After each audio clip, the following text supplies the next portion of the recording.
This is Chiming In with Elyse and David.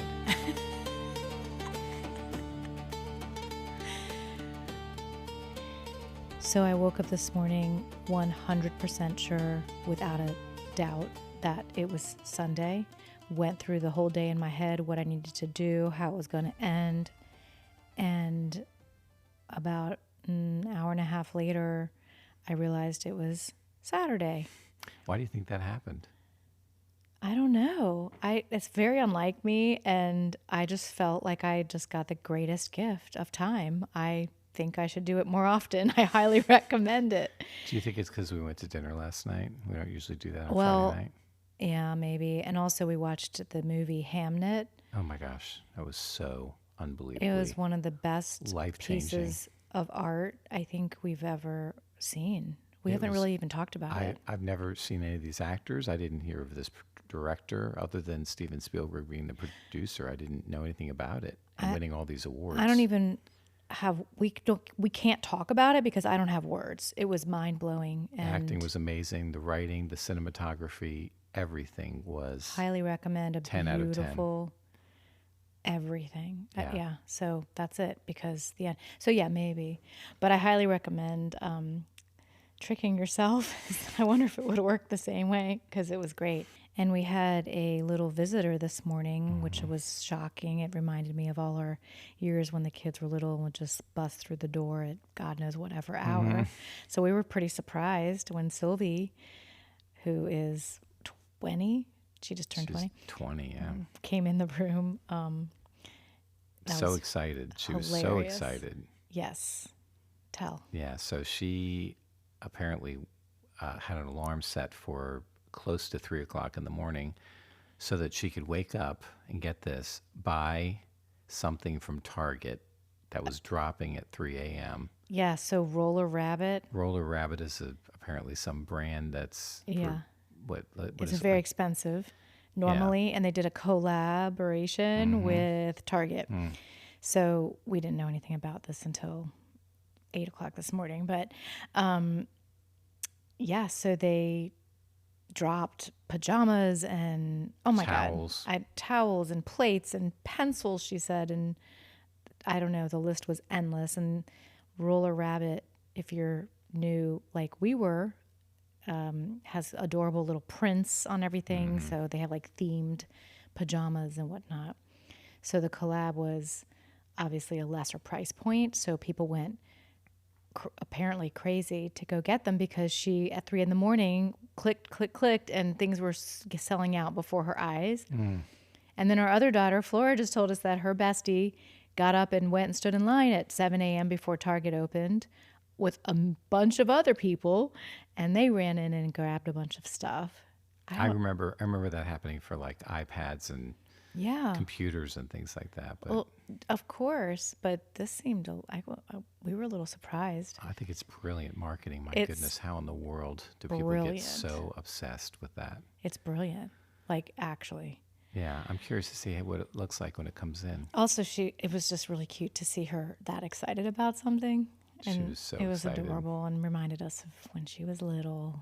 So we tried to take it all in. It was really right. funny. That's right. So have you ever been so infatuated with something that you would get up at 4 o'clock in the morning to go stand in line and wait for it to be sold at some place? You know, no. The closest thing I can come to is wanting a Cabbage Patch Kid. Remember that? Yeah, that was a craze. I did not do anything that you just said, but No. I feel like somebody must have tried really hard to get it. Somebody stood in We line each for got it. one. My sister and I got one. And did you? I'm trying to think. No, I never did that. I just, it was too much of a question mark of whether it would actually happen. You know, you could get there and stand in line and be the next person and it's all gone. So I wouldn't do that. That fits right in with your rejection sensitivity. I think that's what it is. But I do remember every year my mother waiting till midnight, I think on New Year's Eve, to call the Graves Mountain Lodge in the mountains because apparently that's when they you would allow you to make reservations for the next For the coming fall? year. Yeah, for the fall. And we would always want to get tickets or a cabin during the changing of the leaves, which to me was idiotic because you could never time the changing of the leaves. Like it was never a sure thing. Back up a second. Is there a chance hundreds of other people were calling at 12:01? Hundreds. Like Actually? she would call and the phone would be ringing for like off Actually? the hook. You could Oh not my get to. And back then God. there was no way to get through. So that's what she would do. Yeah. A lot of people did it. Wow. Isn't that crazy? Who knew? Yeah. Well, But I remember there was a lot of stress around the house during that you time. It's think like so? a very stressful time period. Yeah, I would imagine so. I guess that's like these days, and I can't think of exactly what it was for, but I can think of something going on sale and waiting to click the button at the exact time on, but it would have been online, I can't, maybe, I don't know, maybe for a show or maybe some sale or something. And I don't know. I guess I have done that. I've never heard of it being in the middle of the night. I know. And for Sylvie to have done it at 3 o'clock in the I know. morning, it's just Who knew? insane.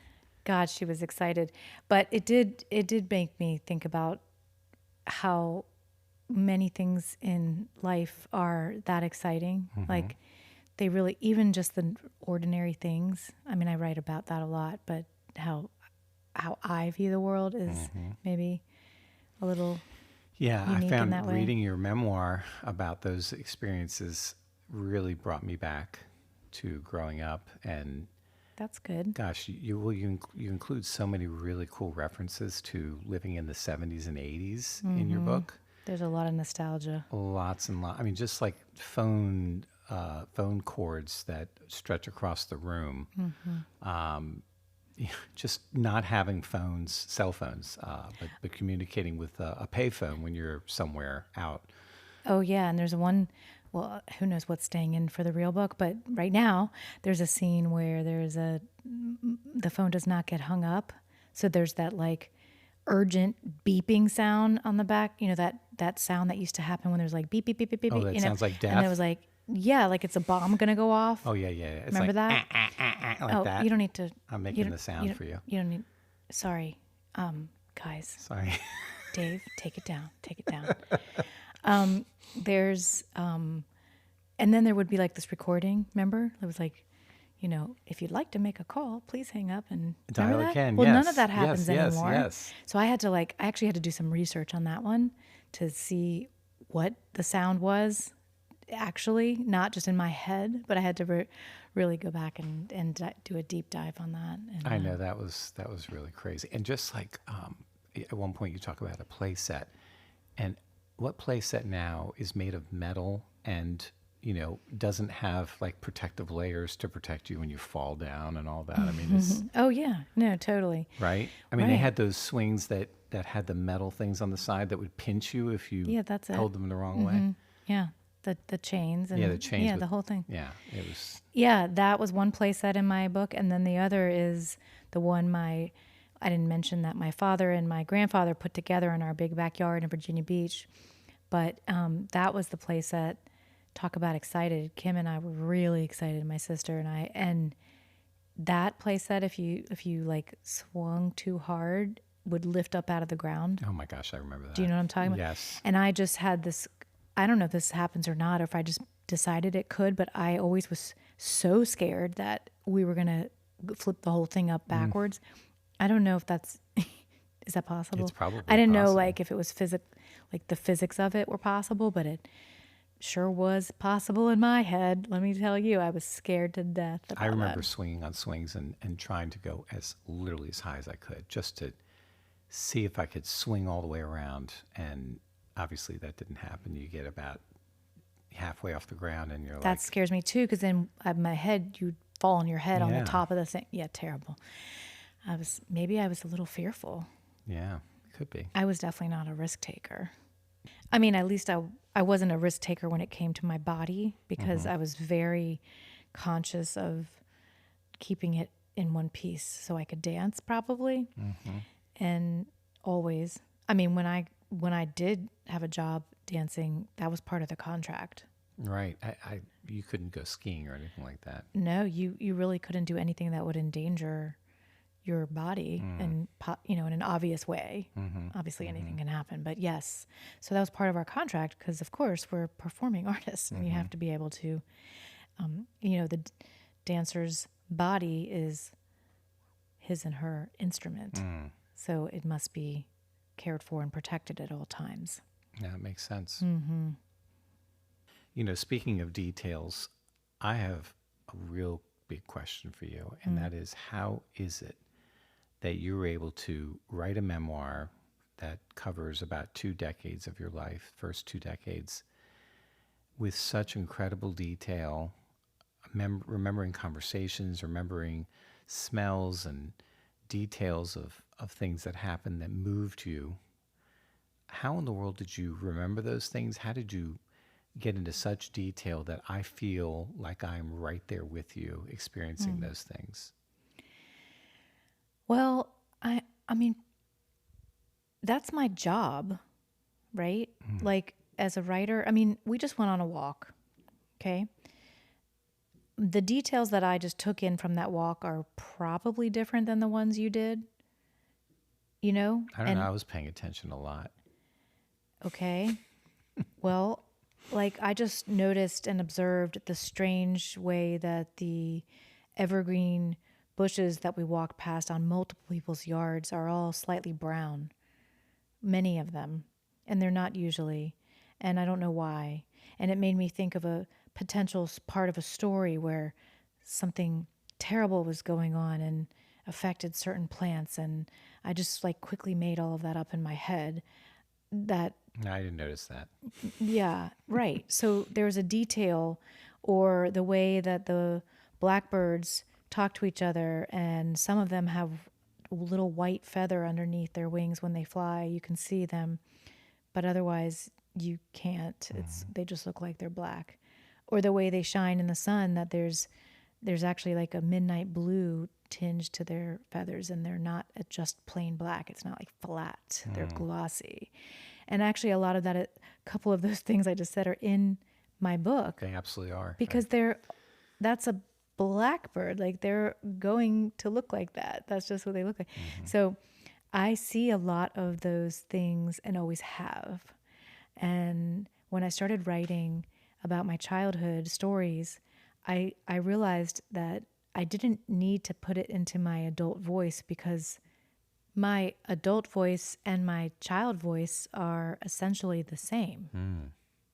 What's amazing, though, about your writing is that you're not only recalling things and explaining things like the bird with the feathers and the chest being a different color, but That's not what I said. well, you're talking about a lot of details. And, the brown bushes that are dying, and you have all these stories. The idea, though, that it's about describing things, but also telling a compelling story, something that I am literally waiting for you to tell the next part because I want to know what's going to happen next. And also kind of having these nostalgic moments where you're remembering things in your past, or I remember things in my past from what you've written. But also having a heart. I mean, I can't tell you how many times you read things to me, and sometimes you'd read them over and over because you'd rewritten them, and I literally was moved to tears. And that is something that's very rare for me. And you already knew the story. And I already knew the story. I mean, it kills me every time, certain parts of the book. But why? Because what you do, like in a good movie that you watch over and over again, and you still have those same moments. You draw us in, and it's almost like a surprise, even though I already know what's going to happen. I've already read it. It's a surprise every time, and the emotional kind of lift that you make me go through with those stories is it's powerful, and it can be repeated over and over again. Like, it's amazing. So you're saying my book is going to be a classic? I think that it could be. I think it could be part of curriculums in schools. A lot of curriculum, before books were banned, a lot of the curriculum was to do with coming of age, right? And the trials and tribulations of it. And that is what my book is about, actually.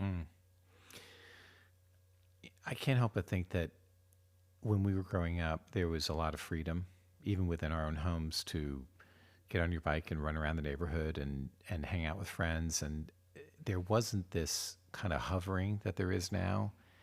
And I can't help but think that maybe that was why when you went off to school at age 15, you were kind of trusted, or there was a certain amount of trust that you would know what to do in every situation because there was that I freedom think already. that's partly true. I probably came across as a trustworthy, Rule mature follower. kid, rule follower, yeah.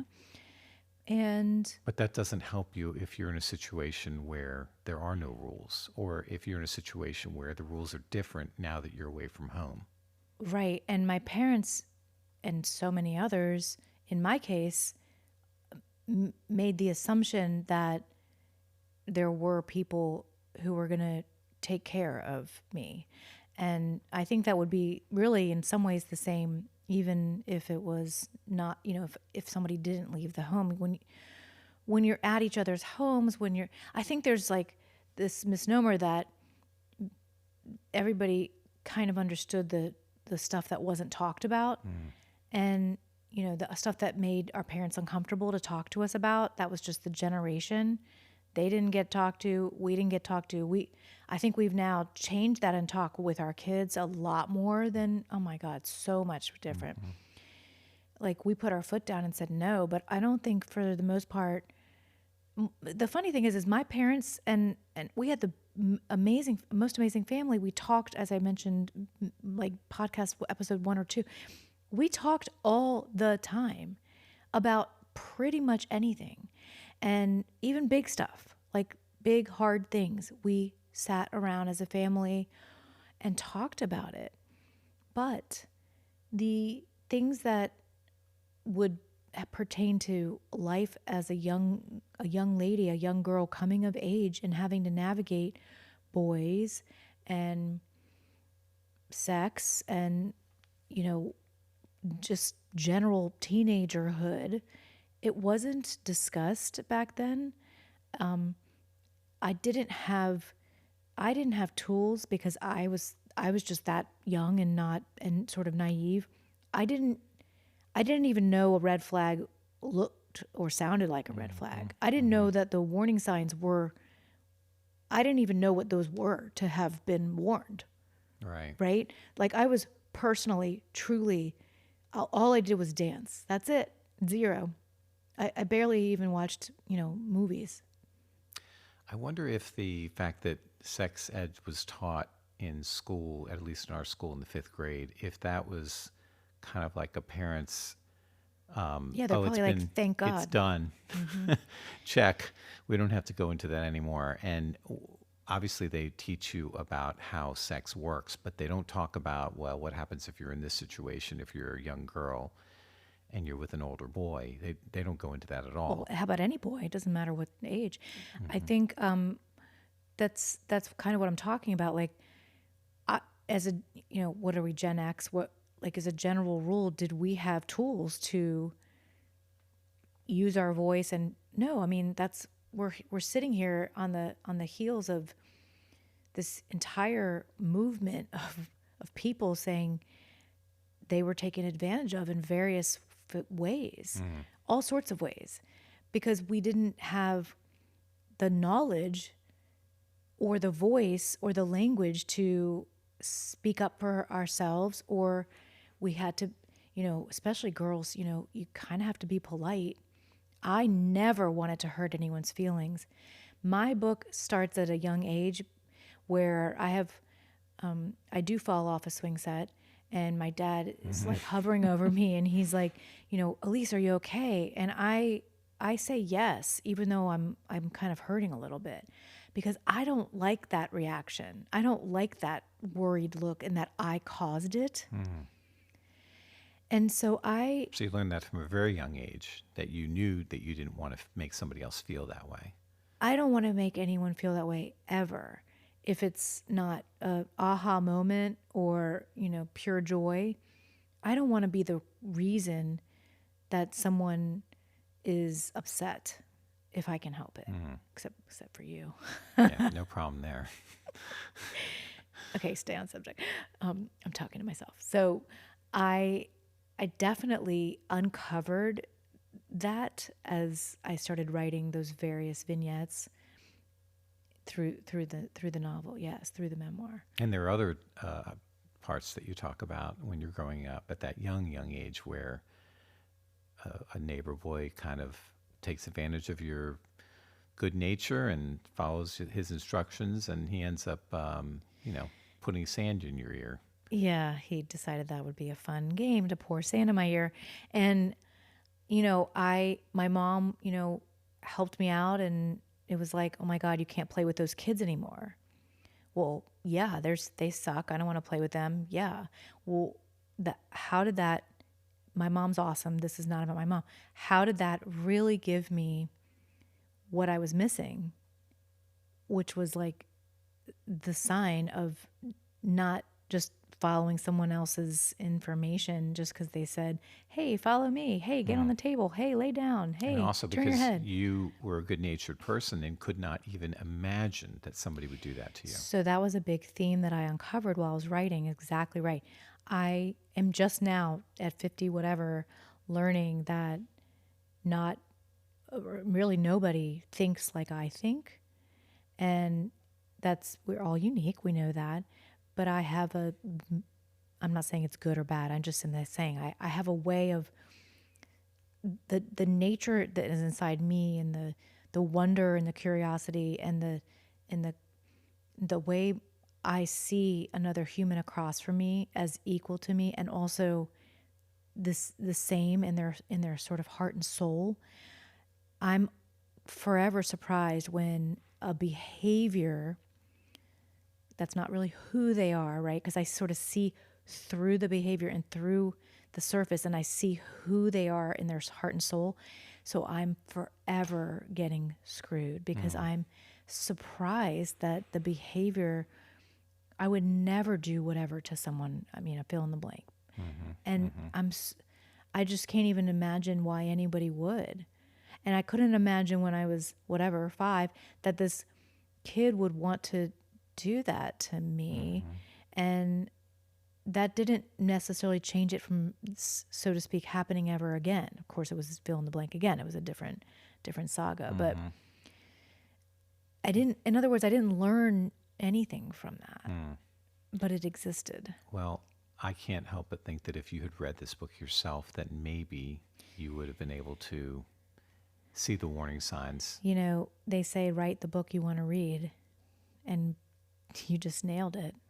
Because I really hope that by me not coming at the book with an adult lens and an adult hindsight, I chose to write it only in the viewpoint of the age that I'm at the time, which was a feat. And I love that. I will tell you, I absolutely love it when I feel like when I'm reading the book, I get to watch you make mistakes and be taken advantage of by other people around you, and I get to yell at you through the book and say, "No, don't go there, don't do that." But it actually makes me part of the story as the reader when I hear that, as opposed to if you were just having hindsight and talking in your adult voice and saying, "Well, I guess I shouldn't have done that," or something as an adult talking Right. back at that age. yeah, so many memoirs and biographies do come at it from an adult lens. Then they're just telling, which is great. They're telling the story through the adult lens. I'm not exactly sure why I decided to write it from the viewpoint. I've written some of those early stories from an adult lens 1,000 times.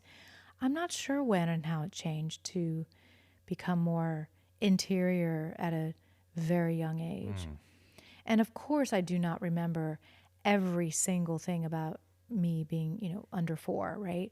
So I just have a couple of vignettes of that where I'm able to piece together some old photographs, old memories that my mom has told me. I have a baby book that she wrote in at the time, and I was first child, so it's pretty good. Pretty filled And in. it's pretty filled in. And she wrote a lot down, quotes, things that I said, things that I did on, one of my opening chapters is camping, and I found a butterfly and it was dead. And she told that story to everyone who would listen, and I heard it over and over again, and it's in my baby book. And so between all of that, or there's a photograph of me from that camping experience, and she'll be like, "Oh, that was the time you." I was able to piece that together, and of course, those very, very early. There's only a couple memories are a little foggy, but not really. Like I can remember that. I remember what the camper smelled like. Rainy day, burnt wood. I love that. I love your imagery. So that imagery reminds me that so much of your writing is chocked full of images and kind of secondary metaphors of things that happen, so that yeah, there's so many different layers to what you're writing. There's so many different patterns. You'll bring up something, and then there'll be kind of a mirror of that chapters later when we least expect it, or there'll be some imagery related to nature, like you talked about the birds before, which is absolutely mirroring what's happening with the humans in the scene. But I don't believe that you ever make it hit you over the head with it. It's always so subtle. God, And something, thank you. oh my, well, it's there. Like, it's so easy to talk about Could because you be my literary agent? I would love to be. You probably could. You have a legal background, English background. Yeah, should I change professions? No, just do it on the side. Okay. Bruh. All right. Speaking of bruh, did you hear Flora earlier? She said that there's a phrase out there when we were talking to her about the roller, what is it? Roller rabbit? Whatever. Roller She rabbit. said, she's like, "Oh, it's really giving off 2016 vibes." Oh my God, I almost died when she said that. What the actual, 2016 vibes? what is 2016 vibe? So then, bless her and all of our kids. So then she pulled up her phone and showed a plethora of TikToks or whatever of 2016 vibes. She's like, "Do you see? Do you see?" And I'm like, gosh. "I see nothing. I don't. There's something special about 20. That's crazy." 2016 vibes. A couple years ago, Bella said she was going to a Halloween party and she needed Y2K costume, and I'm like, "What the hell is a Y2K?" And she's like, "From the 2000s." I'm like, "We're in the 2000s. What are you talking about?" And They're not even going to dress up like the 70s because they're not even going to know what that means. no, did you dress up like the 20s? I mean, yeah, I guess we did. Yeah, we did But the 20s. yeah, I mean, I don't know what is happening, but guys, like, if you have teenagers, like, you got to drop the 2016 vibe comment, because What was the other thing she said about 2016? She said like something it's preppy. Preppy and then I'm like, 2016. she goes, "You know what preppy is, right?" I'm like, "Well, I said I know what I think preppy is. What do you think preppy is?" And she proceeded to show me us, and they were, I mean, I don't even really know. I was looking for the common denominator. It was definitely not, pink flipped up collars and khakis and belts. It was definitely a little different. It's changed. It's morphed. And I love how they call everything, that's the aesthetic. I think that's so great. Anyway, I digress. So back to the book for 1 minute. This process is so exciting because now is when you get to find someone to represent you to try to publish the book. Yeah, but just like dance, it's kind of all subjective. So, just like anyone who picks up a book, someone loves it and someone does not love it. It resonates with one and not another. So this whole process, really a lot like at least my previous life of a dancer. You're used to it then, right? I honestly feel like I am. So I'm just revving up to, form the armor for rejection. And even if it's picked up, even if I get an agent, then they first have to sell it and submit to the publishing houses. And if the publishing houses don't find that right now it's a good market for this book, then for right now, it's going to be possibly a no. So there's so many, I don't even know how books are on the shelves, and there's millions of them. So it's kind of fascinating, the whole process. And all of that said, I know my book will get on a shelf sometime. I know it And too. I'm 100% confident. hope, you know, I sometimes I wonder, oh, since it's a specific story about a coming of age and it's a dancer's life, I wonder sometimes if that's too specific. And then, everyone who knows things about writing says the more specific you get, the more universal. So I pray that even anything we talked about today resonates with listeners and makes you curious to read my story, because I feel like my story is your story. And that is why I wrote it. And I feel like I had to. It was a calling, and I've been called to do it for so long, and here it finally came together. I want people to know that, I feel like at a young age I was this little flower and I bloomed, and then came the teenage years and they became very tough and hard, and the weather was so stormy that I had to close all my petals up and hide. And I had to keep the real me underneath all of that. But whatever I was in the middle of and my behavior was what I thought was the real me as a teenager. And then on the other side, the transformation is that no, who I really was all along is still there. And if anything, I just protected her. And I don't want future people to have to feel like they have to be protecting any part of themselves. And that's how we're teaching our kids. I want them to, whoever they blossom to be at a young age, I hope that just stays wide and open and can go for it, whatever it is, without having to, be so scared and shut down. I hope we give our kids the tools now. I know it feels that way.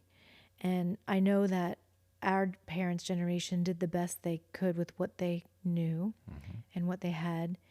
And it just, I hope, I know that there's a place for this work in the hands of people, especially girls. Yeah, it's very powerful to know you're not alone. So that being said, if anything I've said here today or David's pointed out about the themes in this book resonate, boy, I could sure use that email.